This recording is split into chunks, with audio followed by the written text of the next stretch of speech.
The second thing is, as you've heard John and Christopher mention, is that politicians are really good at the rhetoric. Oh, this is awful, we can't do it. And so they often use the excuse of, we didn't know or we didn't have the ability.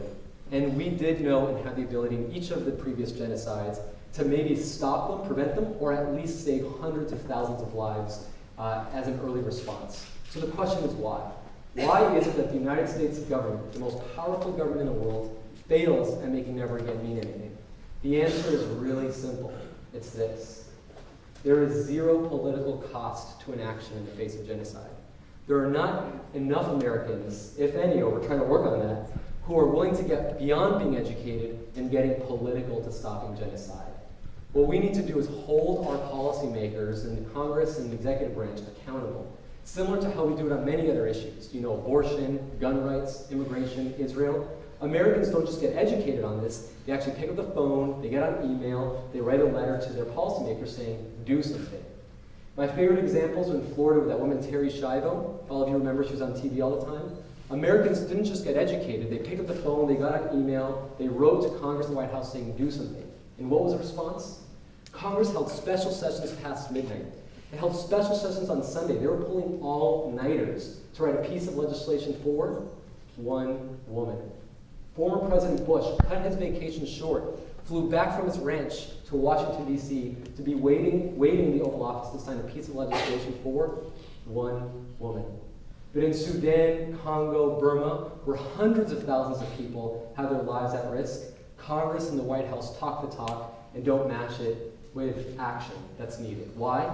Because we're not getting political about stopping genocide. And that's the only way we're going to make never again mean something, is if we get political. Which ties into the third P of permanency.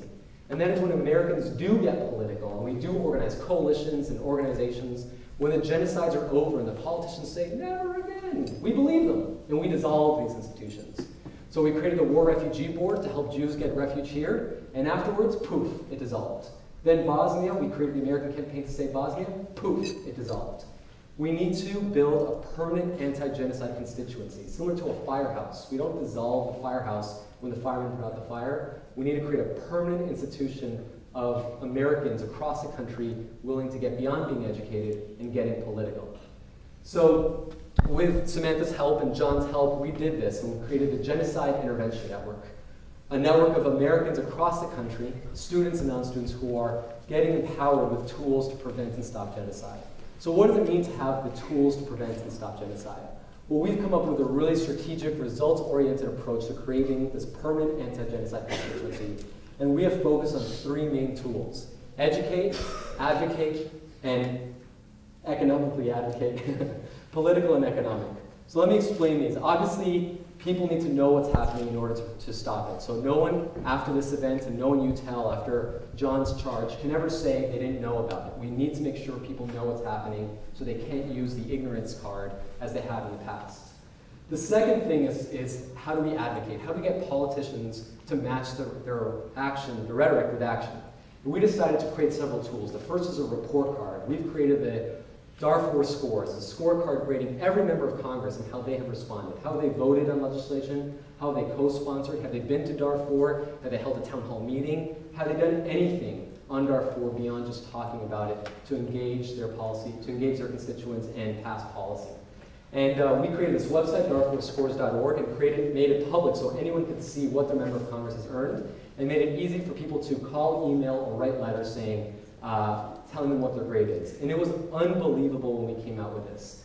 People, students, non-students, faith leaders, business leaders started flooding their members of Congress saying, how dare you earn anything less than A? Students printed it out, and on spring break, when if I need to bust my butt to get an A, you need to bust your butt to get an A. And the response was phenomenal. Like Terry Schiavo, members of Congress were calling our office, not their secretaries, not their interns, saying, please get people to stop calling and emailing me. What can they do to get a better grade? Or a member of Congress said, I just co-sponsored these two bills. Can you please update my grade from a D- to a B-, so at least I can tell my constituents I'm passing.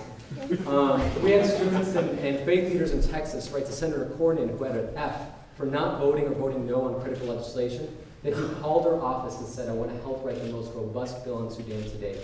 So we worked with his office and wrote the Sudan Accountability and Divestment Act. And in 2008, both houses of Congress unanimously passed a bill, and on December 31st, former President Bush signed the bill into law. How is this possible? It wasn't because of people like John or Christopher Rye, because, in fact, our license plates say taxation without representation. We have no members of Congress. It was because of people like you who are willing to push Schumer and Gillibrand and others to not just talking about it, but taking action.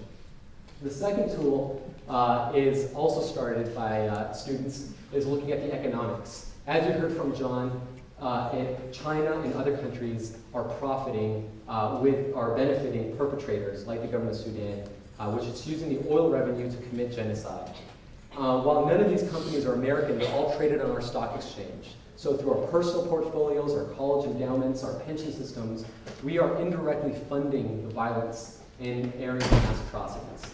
And so students at Harvard using Facebook got the senior class to pledge to never give a donation back to Harvard as long as they would hold stock in some of these companies. And amazingly, these two students on Facebook in the senior class, it affects, as you all know, U.S. News and World Report ranks colleges and universities, and alumni giving is one of the variables. And God forbid, year after year, Harvard would lose its #1 spot and become 2 or 3, and they didn't want to lose this sacred spot. And so Harvard agreed to sell $4.4 million worth of stock from PetroChina, sparking a nationwide divestment campaign not seen since students led the charge against apartheid South Africa. So 60 colleges and universities have followed suit. I'm pretty sure NYU is one of those. Now we need to make sure it is. And students in California said, why stop here? And they wrote state legislation to get CalSTRS and CalPERS, the largest pension systems, to screen their investments in these companies and successfully pressured Governor Schwarzenegger to pass that. That's Adam, who was a senior at UCLA, doing that.